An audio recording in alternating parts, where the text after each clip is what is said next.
പൊതുവെ താനൂർ കഴിഞ്ഞ 10 വർഷമായി ലഭിക്കേണ്ട പല സൗകര്യങ്ങളും പല വികസനങ്ങളും നടക്കാതെ പോയിട്ടുണ്ട്. നടന്ന വികസനങ്ങൾ ജനോപകാരപ്രദമല്ലാതെ പോയിട്ടുണ്ട്. അതൊക്കെ ഉയർത്തി കാണിച്ചുകൊണ്ടുള്ള ക്യാമ്പയിനാണ് ഞങ്ങൾ നേതൃത്വം കൊടുക്കുന്നത്. എതിരാളി മാറിപ്പോയോ എതിരാളി മാറി നിന്നോ എന്നുള്ളത് നമുക്ക് പ്രശ്നമല്ല.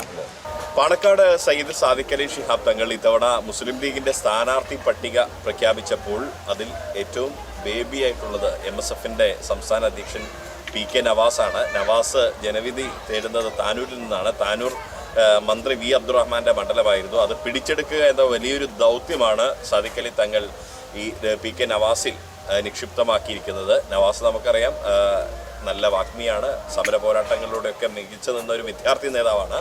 നവാസ് ഉണ്ട് തെരഞ്ഞെടുപ്പ് രംഗത്തെ വിശേഷങ്ങൾ പങ്കുവയ്ക്കാൻ കേരള വിഷൻ ന്യൂസിനൊപ്പം. നവാസ്, എന്താണ് ഈ സമര പോരാട്ടം പോലെ തന്നെ വലിയൊരു പോരാട്ടമാണോ തെരഞ്ഞെടുപ്പ്? തെരഞ്ഞെടുപ്പ് പോരാട്ടം നമുക്ക് മനസ്സിലാക്കുന്നത്. കാരണം വളരെ കുറഞ്ഞ സമയം, അതിനിടയ്ക്ക് 5 പഞ്ചായത്ത് ഒരു മുനിസിപ്പാലിറ്റി, അതിൽ 2 ലക്ഷത്തിലധികം വോട്ടർമാർ. ഇതിൽ എത്ര പോർഷൻ കവർ ചെയ്യാൻ പറ്റുന്നുള്ള ടെൻഷൻ ഉണ്ട്. എങ്കിൽ പോലും അതിരാവിലെ ഒരു 5:30 മണിയോട് കൂടി ഇറങ്ങി രാത്രി ഒരു 12-1 മണി വരെ ഫീൽഡിൽ തന്നെയാണ്. അത് കഴിഞ്ഞ് പിന്നെ റിവ്യൂ മീറ്റിംഗ്സൊക്കെ കഴിഞ്ഞ് കിടന്നുറങ്ങുക, പിന്നെയും വൈകിട്ടാണ്. വീണ്ടും അടുത്ത ദിവസം രാവിലെ ആരംഭിക്കുകയാണ്. ഈ നേരത്തെ ഒരു ശക്തനായ ഒരു എതിരാളിയായിരുന്നു ആദ്യം CPM പ്രഖ്യാപിച്ചത്, നിലവിലെ സിറ്റിംഗ് MLA ആയിരുന്ന മന്ത്രി V അബ്ദുറഹ്മാൻ. എന്നാൽ അദ്ദേഹം പിന്നീട് പ്രചരണത്തിനിറങ്ങിയില്ല, അദ്ദേഹം തിരൂരിലേക്ക് മാറുന്നു എന്നുള്ളതാണ്.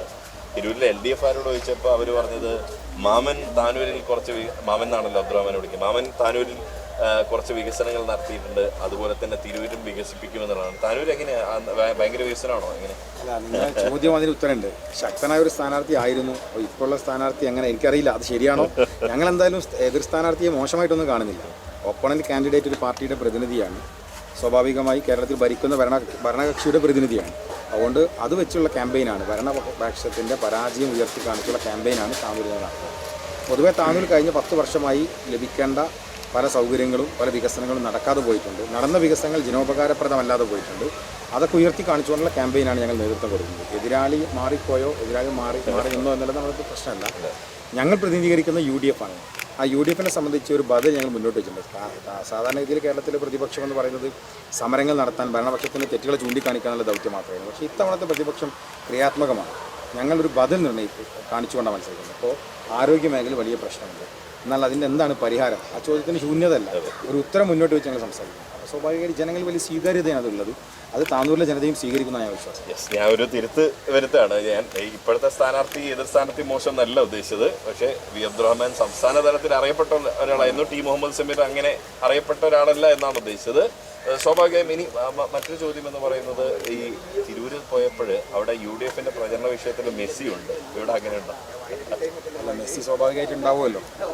പിന്നെ മെസ്സി ഉണ്ടാവുക എന്ന് പറയുന്നത് മെസ്സി വന്നോ ഇല്ലേ എന്നുള്ളതല്ല, ഒരു ജനപ്രതിനിധിയുടെ കമ്മിറ്റ്മെൻറ്റാണ്. കമ്മിറ്റ്മെൻറ്റിന് ഒരു എക്സാമ്പിളാണ് മെസ്സി എന്ന് പറയുന്നത്. നമ്മൾ അങ്ങനെ പ്രതീകാത്മകമായ പല സമരങ്ങളും നടക്കുമല്ലോ. അതിൻ്റെ ഭാഗമായി അദ്ദേഹം ഉള്ളൊരു മണ്ഡലം നിലയ്ക്ക് അവിടെ ഉണ്ടായിരിക്കാം. ഞാൻ അങ്ങോട്ട് പോയിട്ടില്ല, അവരുടെ കാര്യങ്ങൾ അറിയില്ല, എനിക്കറിയാം. ഇവിടെ തന്നെയാണ് ഉള്ളത്. അത് ഉണ്ടാകുന്ന ഒരു തെറ്റാണെന്ന് എനിക്ക് തോന്നുന്നില്ല. മെയ് 4 ഒരു നിയമസഭയിൽ ഒരു ബേബിയെ നമുക്ക് പ്രതീക്ഷിക്കാൻ പറ്റും. എത്ര വയസ്സായെന്ന് ഞാൻ ചോദിക്കുന്നു. എന്തായാലും കേരളത്തിലെ നിയമസഭയിൽ പാർട്ടി പ്രഖ്യാപിച്ചതിലും നിലവിലെ നിയമസഭാ സ്ഥാനാർത്ഥികളിലും ഏറ്റവും പ്രായം കുറഞ്ഞ 10 പേരെടുത്താൽ അതിലൊരാളാണ് എന്നുള്ളതുണ്ട്. നിയമസഭയിൽ ഉണ്ടാകുമോ ഇല്ലേ എന്നുള്ളത് മാർച്ച് 9 ജനങ്ങൾ തീരുമാനിക്കേണ്ട കാര്യമാണ്. ഏപ്രിൽ 9 ജനങ്ങൾ തീരുമാനിക്കേണ്ട കാര്യമാണ്. എന്തായാലും പരമാവധി ജനങ്ങൾക്കിടയിലുണ്ട്, ജനങ്ങൾക്കിടയിൽ വോട്ട് ചോദിക്കുന്നുണ്ട്. കഴിഞ്ഞ കാല സംഘടനാ പ്രവർത്തനങ്ങളുടെ മികവ് പറഞ്ഞുകൊണ്ട് ഞങ്ങൾ വോട്ട് ചോദിക്കുന്നു. എല്ലാത്തിനും അപ്പുറം UDFൻ്റെ ഒരു പ്രതിനിധിയാണ് എന്നൊരു സ്ട്രെങ്ത്ത് ഞങ്ങൾക്ക് എല്ലാവർക്കും ഉണ്ട്. അപ്പോൾ അത് ഗുണം ചെയ്യും എന്ന് ഞങ്ങൾ പ്രതീക്ഷിക്കുന്നു. ഞങ്ങളെല്ലാവരും 100-ലധികം സീറ്റുമായി UDF അധികാരത്തിൽ വരുമെന്ന ശുഭപ്രതീക്ഷയാണ്. അങ്ങനെ 100 സീറ്റുമായി UDF അധികാരത്തിൽ വരുമ്പോൾ താനൂർ അതിലുണ്ടാകുന്നുണ്ട്. തങ്ങളെ ഏൽപ്പിച്ചത് താനൂർ തിരിച്ചു പിടിക്കാനാണെന്നാണ് ഞാൻ അറിയുന്നത്. അല്ല, തങ്ങളും 27 പേരെ ഏൽപ്പിച്ചത് ജയിക്കാനാണ്. അങ്ങനെ പ്രത്യേകിച്ച് ഏതെങ്കിലും തിരിച്ചു പിടിക്കുകയോ അല്ലെങ്കിൽ തിരിച്ചു കൊടുക്കുകയോ 27 പേരും ജയിക്കണമെന്ന ഉദ്ദേശത്തിലാണ്. ആ ലിസ്റ്റ് കണ്ടാൽ നിങ്ങൾക്ക് അറിയാമല്ലോ. ഇത്തവണത്തെ ലിസ്റ്റ് അത്രയും പെർഫെക്റ്റ് ലിസ്റ്റാണ്. എല്ലാ അർത്ഥത്തിലും അതെ, കാലത്തിനൊത്ത് സഞ്ചരിക്കാൻ കഴിയുന്ന ഒരു ലിസ്റ്റിനെയാണ് ഞങ്ങൾ ഏറ്റവും സ്ട്രെങ്ത് ആയിട്ടുള്ള ഒരു ലിസ്റ്റാണ്. ആ എല്ലാ കൂട്ടായ്മയും ഉണ്ടായാലും നിങ്ങൾ പറഞ്ഞ പോലെ 3 ടേം കഴിഞ്ഞാൽ മാറി നിൽക്കുമോ എന്നുള്ള ചോദ്യത്തിന് ഞങ്ങൾ പറഞ്ഞ ഉത്തരം ഞങ്ങളത് പറയാമെന്നാണ്. അപ്പോൾ പരിചയസമ്പന്നരുണ്ട്, പുതിയ തലമുറയുണ്ട്, സ്ത്രീകളുണ്ട്, പിന്നെ മറ്റു സമൂഹം എല്ലാവരെയും ഉൾപ്പെടുത്തിക്കൊണ്ട് വളരെ സ്ട്രെങ്ത് ആയിട്ടുള്ളൊരു ലിസ്റ്റാണ്. ആ ലിസ്റ്റിൽ നിന്ന് ലീഗിൻ്റെ ചരിത്രത്തിൽ ഏറ്റവും കൂടുതൽ അംഗങ്ങൾ ജയിച്ചു വരിക അത് ഈ ലിസ്റ്റിൽ നിന്നായിരിക്കും എന്ന ശുഭപ്രതീക്ഷയാണുള്ളത്. പക്ഷേ ഈ UDF പറയുന്നത് വലിയൊരു ഭരണവിരുദ്ധ വേറെ നമ്മുടെ സംസ്ഥാനത്ത് ഉണ്ടോ? അത് മാത്രമല്ല, LDF പറയുന്നത് വികസനം ചർച്ചയാവുകയാണെങ്കിൽ മൂന്നാമതും പിണറായി ഗവൺമെൻറ്. അല്ല, അതിപ്പോൾ ഈ പഞ്ചായത്ത് തെരഞ്ഞെടുപ്പിൽ വികസനം ചർച്ചയായില്ല, നിലമ്പൂർ ഉപതെരഞ്ഞെടുപ്പിൽ വികസനം ചർച്ചയായില്ല, ലോക്സഭാ തെരഞ്ഞെടുപ്പ് വികസനം ചർച്ചയായില്ല, പാലക്കാട് ഉപതെരഞ്ഞെടുപ്പ് വികസനം ചർച്ചയായില്ല, അങ്ങനെ എവിടെയും വികസനം ചർച്ചയായില്ല എന്നാണ് ഇപ്പോൾ അവർ പറയുന്നത്. അങ്ങനെയാണെങ്കിൽ അങ്ങനെ ചർച്ചയാവാതെ പോട്ടെ എന്ന് ഞങ്ങൾ ആഗ്രഹിക്കുന്നത്. പാലക്കാട് പോലെ നിലമ്പൂർ പോലെ വികസനം ചർച്ചയാവാതെ പോട്ടെ.